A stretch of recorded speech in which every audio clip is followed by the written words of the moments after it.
I woke up for some reason. I couldn't sleep. I woke up. I saw a lot of texts on my phone. I saw the news. I cried out of joy. I jumped. I thanked God. I don't know. I was overwhelmed. We've been asking for protection. We've been asking for consequences for more than 6 years. And today, for the first time, it happened. For the very first time, we see Assad held accountable just for once, held accountable for his crimes against humanity. I was overwhelmed.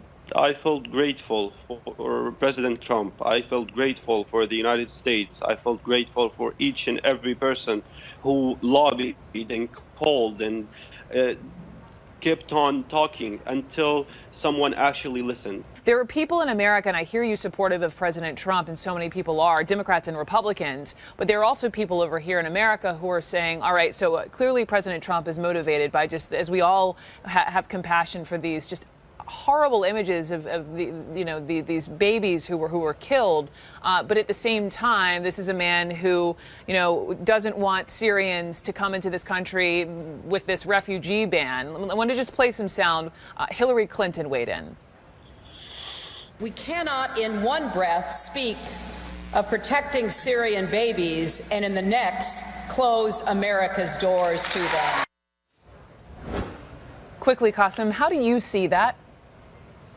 With all due respect, I didn't see each and every person who was demonstrating after the travel ban. I didn't see you 3 days ago when people were gassed to death, when civilians were gassed to death. I didn't see you in 2013 when 1,400 people were gassed to death.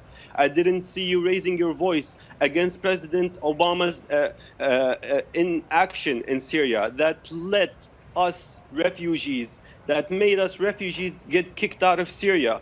If you really care about refugees, if you really care about helping us, please help us stay in our country. We don't want to come to the United States. We want to stay in our country. We want to stay in our country. With all due respect, this is hypocrisy. If you really care, help us stay in our country.